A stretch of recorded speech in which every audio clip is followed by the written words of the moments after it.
हा आहे रवा केक.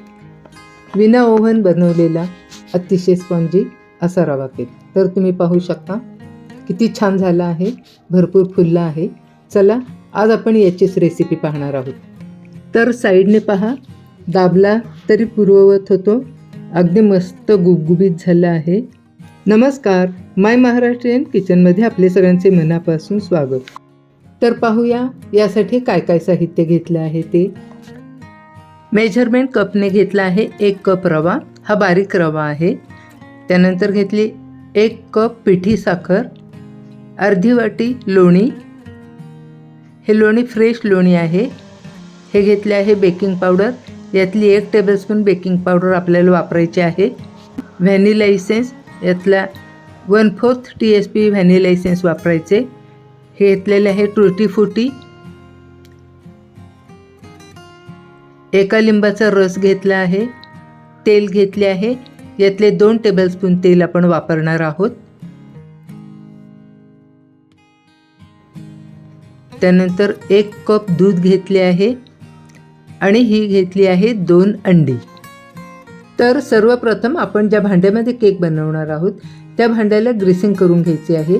मी इथं कुकरचा सेपरेटर घेतला आहे आणि त्याला मी ग्रीसिंग करून घेत आहे.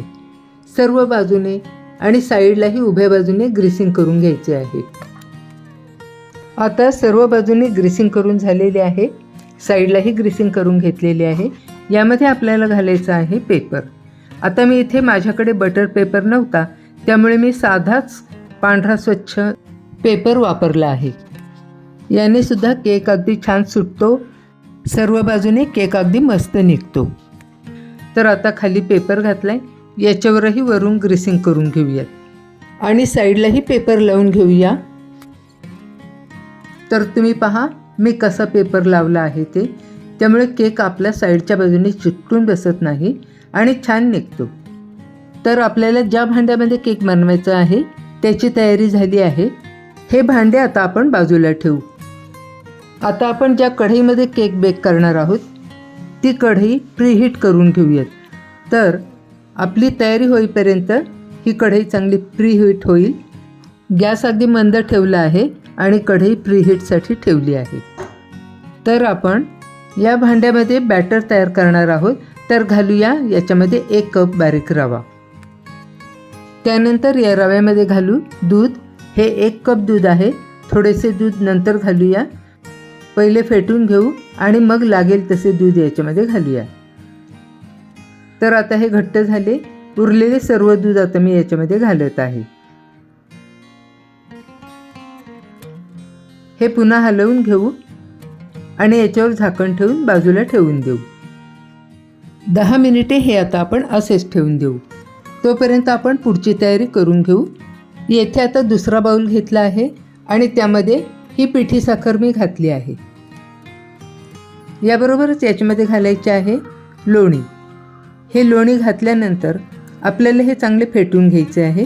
अगदी सिल्वर कलर येईपर्यंत फेटून घ्यायचे आहे, म्हणजे चांगला सिल्की कलर आला पाहिजे. अगदी 2 मिनिटातच हे फेटलं जातं आणि याला छान सिल्की अशी शेड येते. आता या लोण्याचा आणि पिठी साखरेचा कलर चेंज व्हायला लागला आहे. अगदी पांढरा शुभ्र असा कलर झाला की मग फेटून घेणं आपल्याला थांबवायचं आहे. आता बघा 2 मिनिट हे मी फेटून घेतले आहे. छान कलर याला आला आहे. अगदी सिल्की असा कलर याला तयार झाला आहे. आता आपण हे बाजूला ठेवून देऊया. मस्त सिल्की कलर आला आहे. आता आपण हे फेटून घ्यायचं थांबवूया.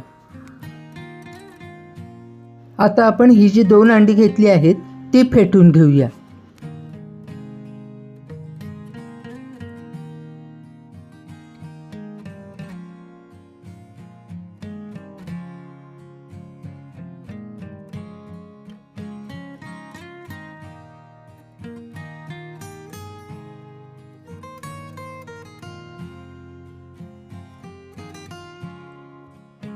आता अंडी पण आपली फेटून झाली आहेत, म्हणजे सर्व पूर्वतयारी आपली करून झाली आहे.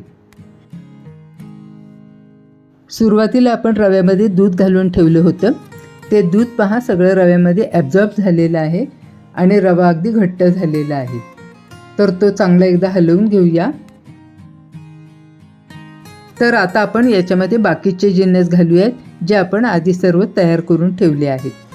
तर सुरुवातीला घालूया हे फेटून घेतलेले अंडे. त्यानंतर घालू आपण साखरेमध्ये फेटून घेतलेले हे लोणी.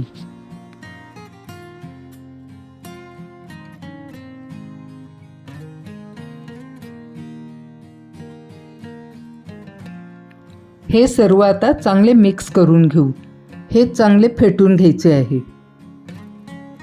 साधारण 2 ते 3 मिनिटे हे फेटून घ्यायचे आहे, म्हणजे मग हे चांगले मिक्स होऊन जाईल. हे बॅटर एकाच डायरेक्शनमध्ये फिरवून घ्यायचे आहे.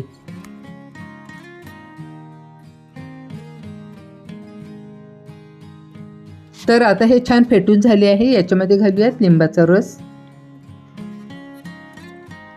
1 टेबलस्पून बेकिंग पावडर, 2 टेबलस्पून तेल घालायचे आहे.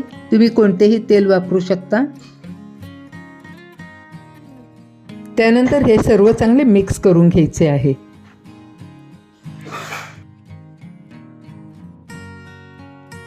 याच्यामध्ये आता सर्वात शेवटी घालूया 1/4 TSP व्हॅनिला इसेन्स. त्यानंतर पुन्हा हे मिक्स करून घेऊ. आता हे व्हिस्करच्या साहाय्याने मी फेटून घेत आहे, म्हणजे चांगले मिक्स होऊन जाईल. आता आपले बॅटर इथे पूर्णपणे तयार झाले आहे. हे बॅटर आता केक टिनमध्ये ओतून घेऊया.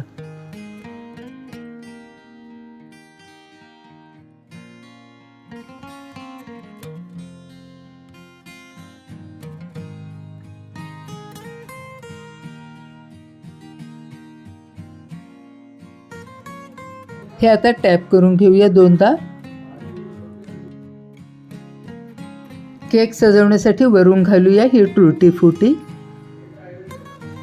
सगळीकडे पसरून घ्यायची आहे. तुम्हाला किती प्रमाणात घालायची ते तुम्ही ठरवू शकता. मी थोडीशीच घातलेली आहे. आता हे भांडे आपण प्रीहीट केलेल्या कढईमध्ये ठेवून देऊ. आतमध्ये एक रिंग टाकली आणि त्याच्यावरती हे केक टिनचे भांडे ठेवले आहे. वरून झाकण ठेवूया आणि साधारण 35 ते 40 मिनिटे आपण हे आता केक बेक करायला ठेवून देऊ. आता 40 मिनिटे झाली आहेत. तर पाहूया केक तयार झाला आहे का. केकचे भांडे आता आपण उघडूया. वरचे झाकण काढू आणि आहा काय सुंदर वास सुटला आहे. मस्त केक तयार झाला आहे. याच्यामध्ये सुरी घालून पाहूया. तर तुम्ही पाहू शकता सुरी एकदम क्लीन आली, याचा अर्थ आपला केक तयार झाला आहे. आता हा केक थोडा थंड होऊ देऊ. तर आपला मस्त स्पॉन्जी केक तयार झालेला आहे. तर आता आपण याच्या कडा सोडवून घेऊया. पेपर घातल्यामुळे केक अगदी मस्त सुटला जातोय, पण ज्या थोड्याशा भागामध्ये पेपर नाही आहे तिथे बघा केक सुटायला, केकच्या कडा सुटायला थोडेसे हार्ड जाते आहे. तुम्ही पाहू शकता. बघा किती मस्त केक सुटला आहे ते. या केकमध्ये सर्व घरातले जिन्नस घातलेले आहेत. विशेषतः लोणी घातल्यामुळे हा केक अतिशय टेस्टी होतो. आपल्याला जर केक आवडला तर आपण नक्की करून पहा. खरोखरच याची चव अगदी छान लागते, खूप सुंदर होते. आपल्या घरात नक्की हा केक सगळ्यांना आवडेल. व्हिडिओ पाहणाऱ्या माझ्या सर्व मैत्रिणींना मी सांगू इच्छिते की खरोखरच आपण हा केक एकदा नक्की करून पहा. अतिशय मस्त केक झालेला आहे. दाबून पाहूया. दाबल्यानंतर तो अगदी पुन्हा पूर्वस्थितीला येऊन बसतो. आपल्या फॅमिलीला सर्वांना हा केक नक्कीच आवडणार आहे. हातात घेऊन दाखवते. अगदी सुंदर झाला. पहा पाठीमागची बाजूसुद्धा किती छान बेक झाली आहे. छान स्पॉन्जी असा झालेला आहे.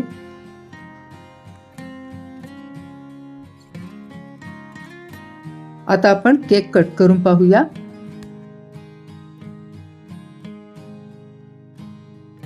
सुपर सॉफ्ट स्पॉन्जी केक तयार झाला.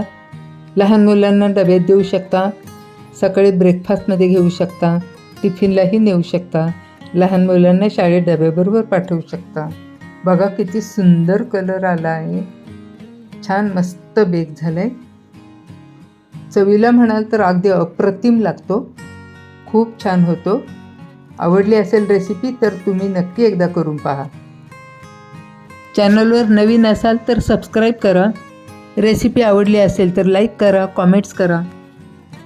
शेजारचे बेल आयकॉन बटन प्रेस करा म्हणजे माझ्या नवीन येणारे रेसिपी आपल्यापर्यंत त्वरित येतील. चला पुन्हा भेटूया पुढच्या नवीन रेसिपीमध्ये. तोपर्यंत बाय बाय.